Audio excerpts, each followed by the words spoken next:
Well, just like punctuation, grammar matters. You have studied English grammar for ages, but let's look at 6 points that are especially important in business writing.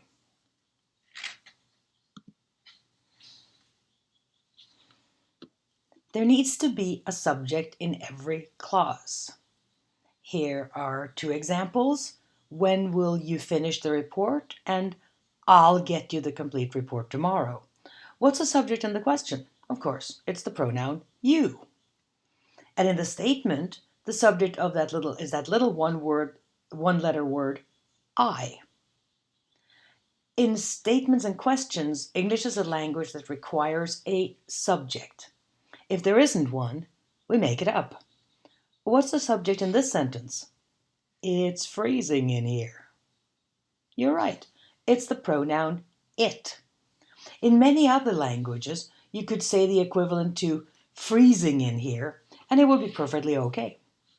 But not in English. English needs a subject in every clause. The only exception is an order or an imperative, such as sit down. However, I doubt you'll ever need to write that in a memo.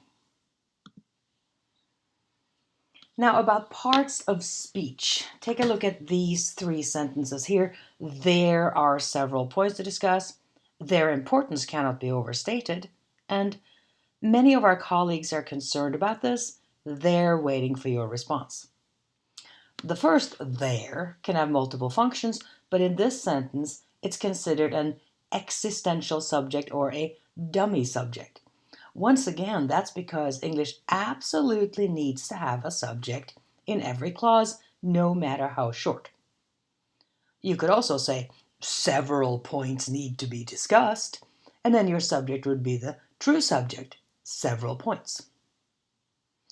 The second there is a possessive pronoun like my or your. A possessive pronoun comes before the noun it modifies. What's the noun it modifies here? Yep, it's the noun importance.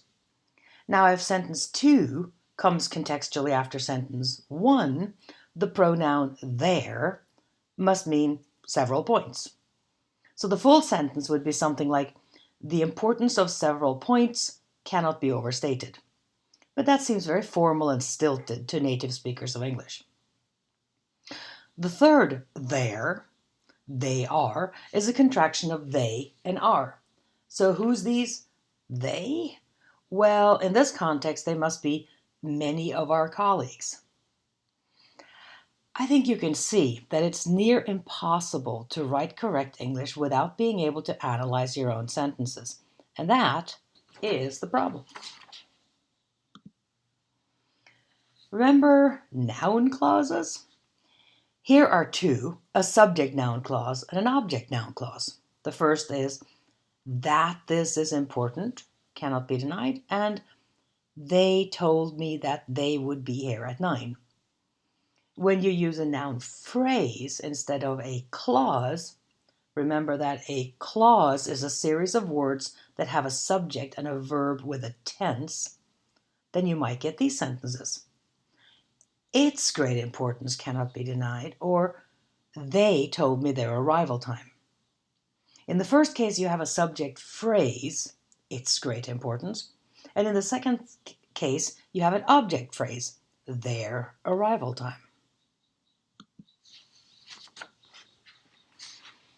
Now, what are the differences between prepositions, conjunctions, and transitions? Oh boy. Well, here are some prepositions. For example, because of or due to, in addition to, or despite. Conjunctions could be because, and, although, etc.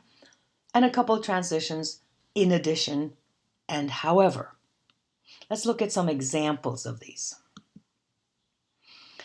Examples of because and because of. Now, because of is a preposition and because is a conjunction. You get because of his illness, he was unable to attend.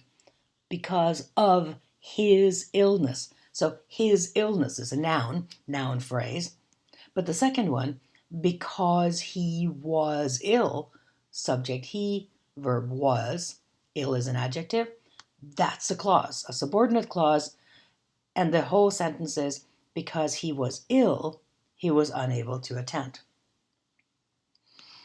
In the second two, we have in addition to versus in addition. So in addition to is a preposition. In addition to our bill of sale, you will find our return policy attached.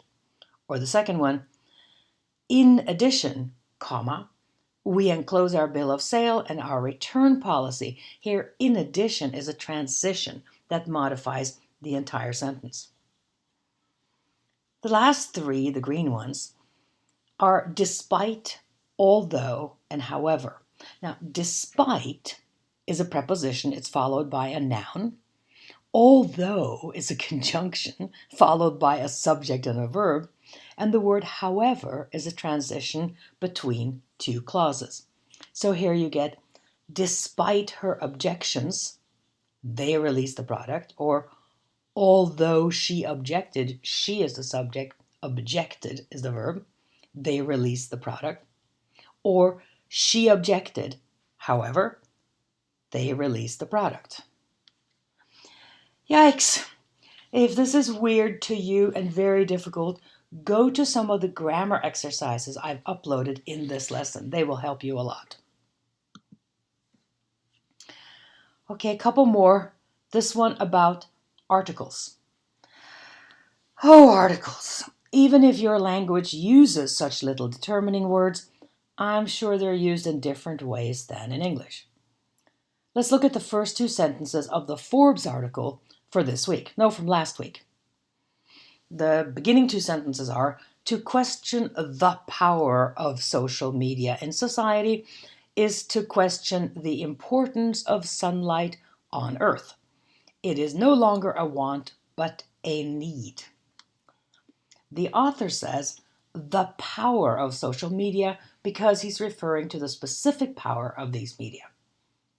He uses no article in front of social media because he means all social media, not specific ones.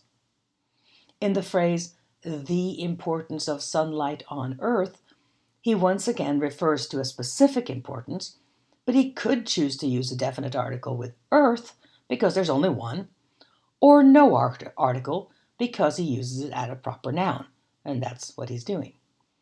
When he uses the indefinite article in front of the words want and need, he signifies that these two words, which are usually verbs, are used as nouns. Check out some of the exercises in the link in this lesson if this is totally confusing to you.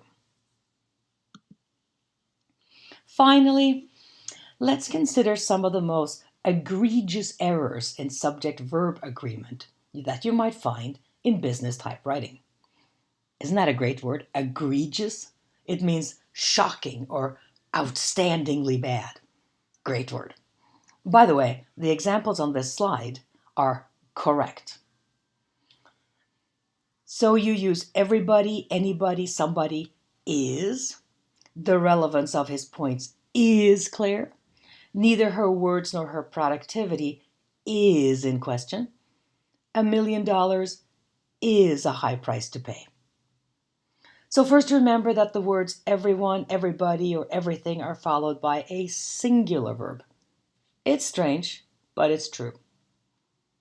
Secondly, when the subject is a prepositional phrase, such as the relevance of his points, the head noun of the phrase controls the verb, and that is the noun relevance, which is singular. Third, neither nor takes a singular verb. And finally, distances, periods of time, or sums of money are considered singular when they mean a unit of distance or time or money. Tired yet? Grammar is continually fascinating in my humble opinion, but you do not have to agree.